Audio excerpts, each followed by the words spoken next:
and views on the Lowcountry real estate scene. The Brian Beatty Real Estate Show on 1250 WTMA. Welcome back, folks, as the Brian Beatty Real Estate Show continues here on the Big Talker, 1250 WTMA and WTMA.com.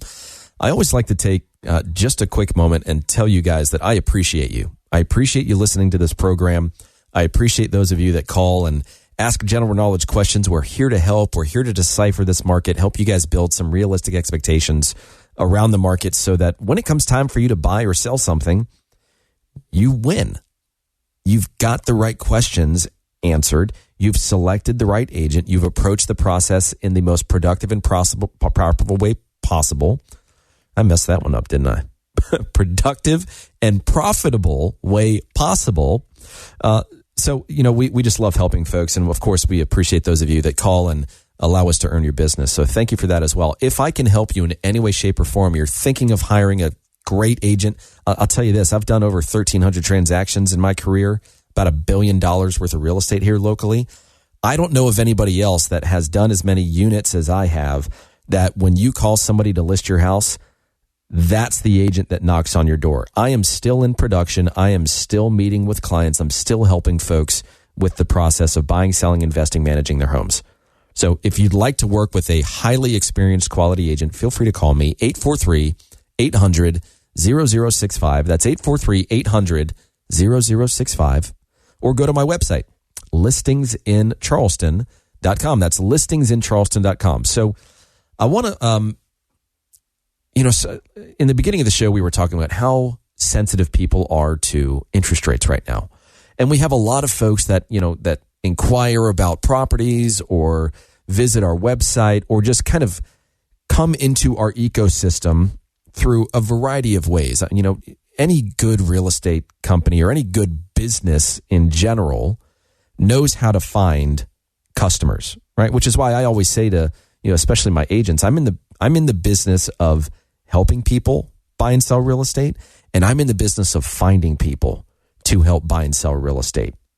We are really good at marketing our properties for sale, and we've become really good out of necessity over the past several years in finding opportunities for people that they just can't find themselves or that no other agent can find for them because they're just not spending the time and the energy to go out into the marketplace and flip over as many rocks as necessary to find them opportunity. So I want to just tell you a quick story about how we just helped somebody. And frankly, I'm really proud of it. I think that we did a great job for them. Well, I know we did a good job for them. They said so as well through the testimonial they provided. But here's how this works, or here's how this particular transaction worked.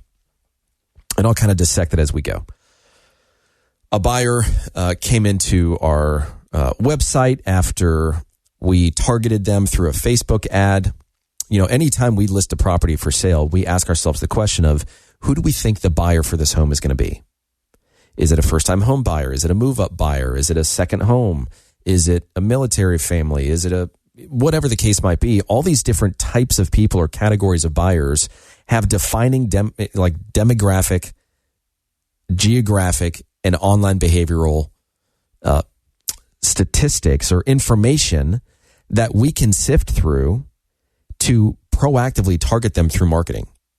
So in other words, let's say we're selling a home in a family-friendly neighborhood, what neighborhood isn't family-friendly? I guess I'll say that just to CYA, but let's say that we're selling a home that would be great for, a couple with some kids.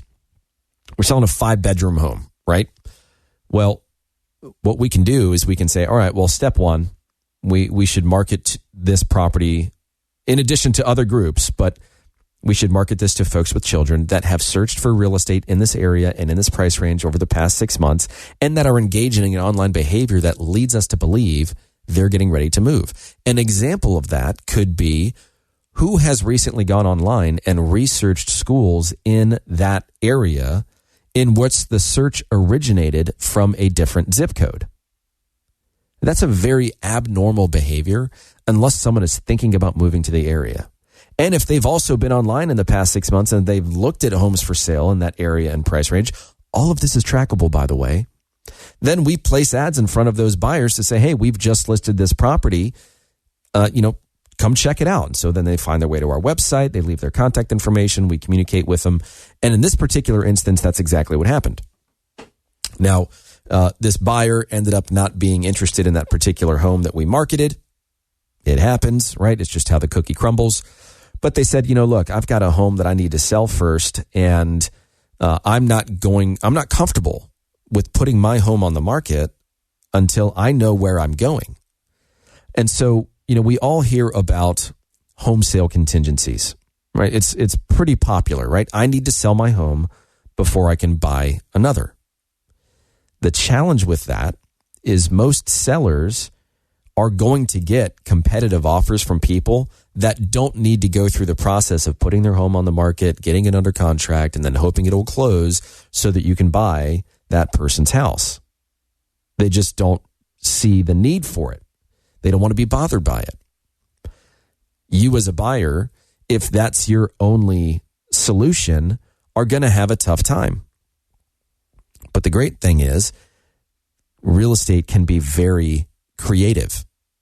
And so what we did with this particular person is we said, all right, we're reasonably sure that what you're looking for, we can find, either in the form of us listing a property for sale in this area, another agent listing the property for sale by owner putting their home on the market, or us just going into the marketplace and proactively finding somebody that would entertain selling the property to you. They just don't want to have it on the market, deal with showings, blah, blah, blah, blah, blah. So we've learned more about what they're looking for, what their ideal home looked like. We started making phone calls to folks to see if they had an interest in selling their home to a pre-approved, ready, willing, and able buyer. While we were doing that, we put their home on the market. Now, I know that I just mentioned that this buyer didn't want to have their home on the market before they identified their next home to move into and had it under contract. But there's something that very few people talk about that I think is just a huge opportunity that they miss. And that is the home purchase contingency. It's just the reverse of a home sale contingency. Obviously, with a home sale contingency, I need to sell my home before I can buy yours. If I can't sell my home, I can't buy yours, you let me out of the deal. The home purchase contingency says, I'm going to put my home on the market, and if I accept your offer to buy my house, I need a certain amount of time to identify, put under contract, and or close on another property. And if I can't, then I have to, release this contract. I have to get out of this deal.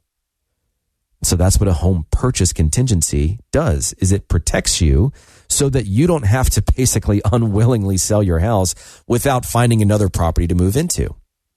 So we start making calls. We find somebody that's interested in selling their house to them. They walk through the house. They love it. They've already got their home on the market.